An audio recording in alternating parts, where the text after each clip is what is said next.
5 seconds.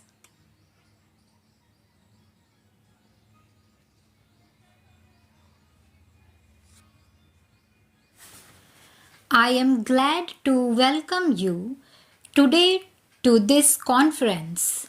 As you are aware, our object is to discuss problems of universities with special reference to the improvement of standards and coordination of facilities for higher education.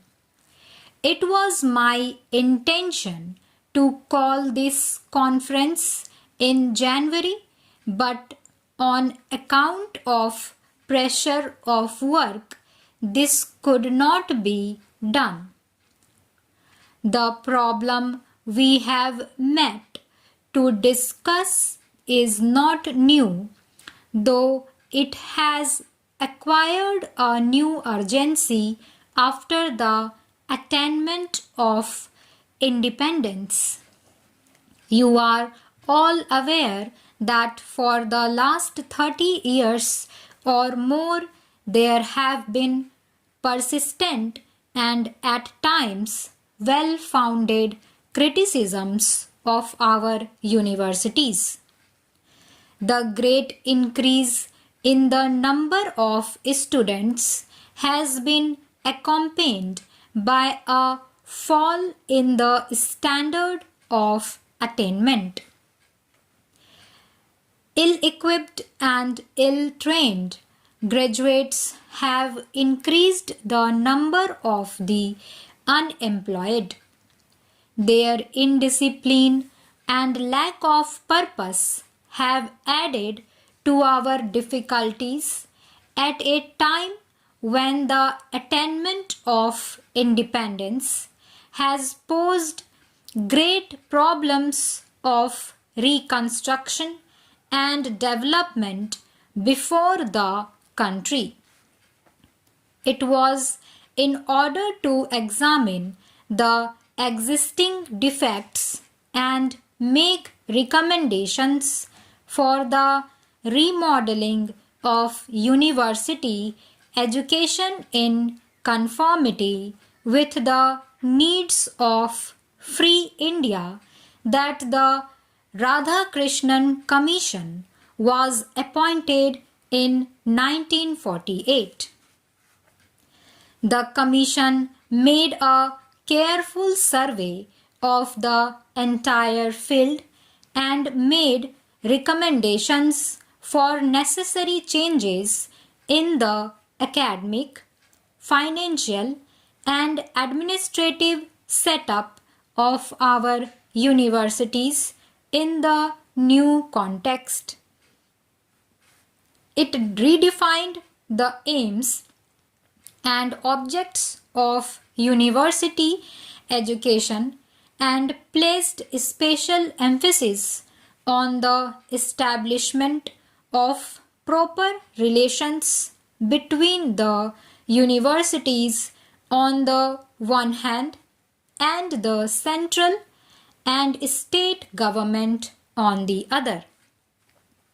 One of its basic recommendations was for the creation of a machinery for the most economic utilization of our existing resources by avoiding wastage or unnecessary duplication in the fields of higher study and research.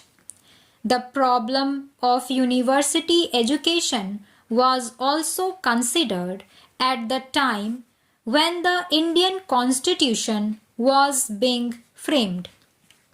There were detailed discussions as to whether universities' education should be made a central or a state responsibility. The Radhakrishnan Commission had recommended that the all India aspects of university education, the repercussions and interchanges necessary and desirable between universities and the need or a national guarantee of minimum standards of efficiency require that university education should be a concurrent responsibility of the center and the states. The Commission had mentioned that coordination of facilities in special subjects be of the governments.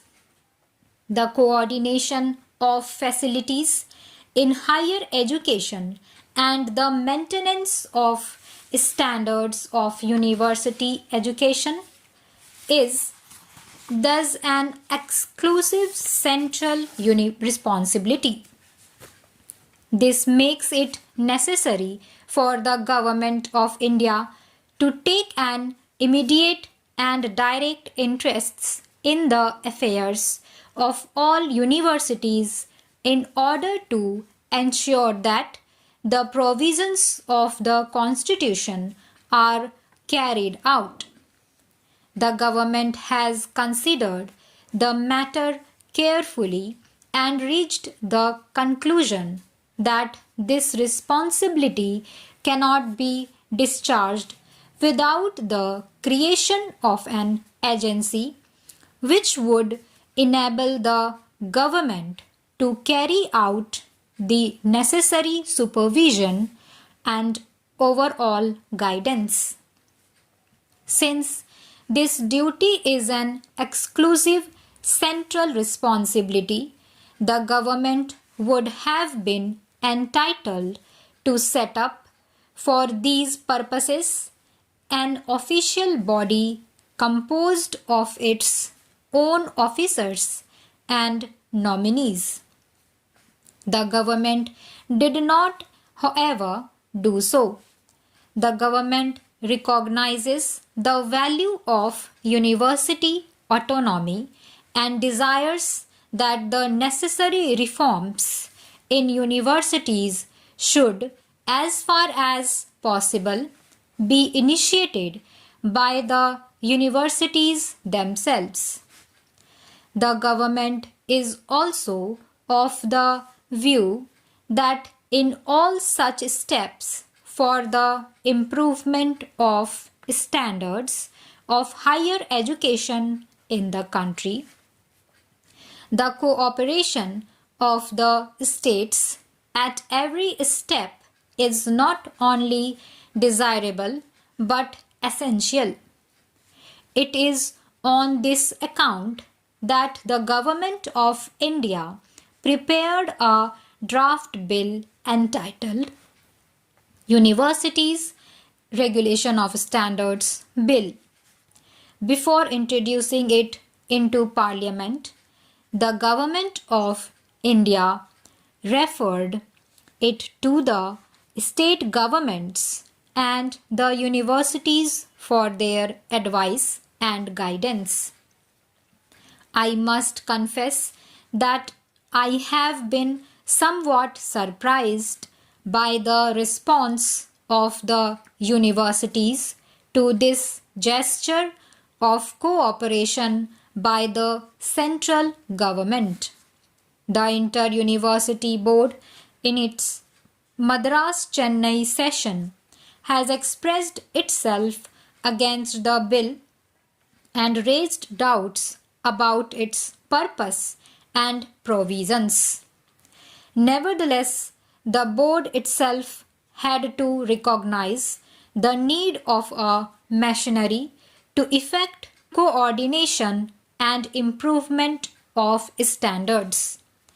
In view of this recognition, the suggestion that the draft bill indicates a desire of the Government of India to interfere with the internal autonomy of the universities is quite unfounded, and it is difficult for me to understand the grounds for such suspicion.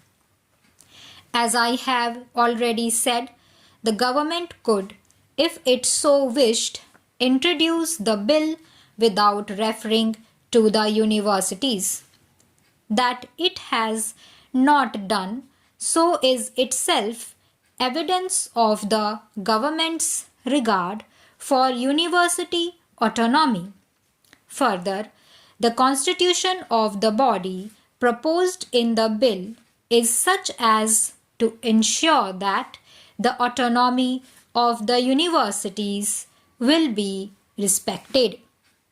The government could have proposed the appointment of a body under its own control to look into the affairs of the universities, but instead the government has proposed that it should be autonomous also.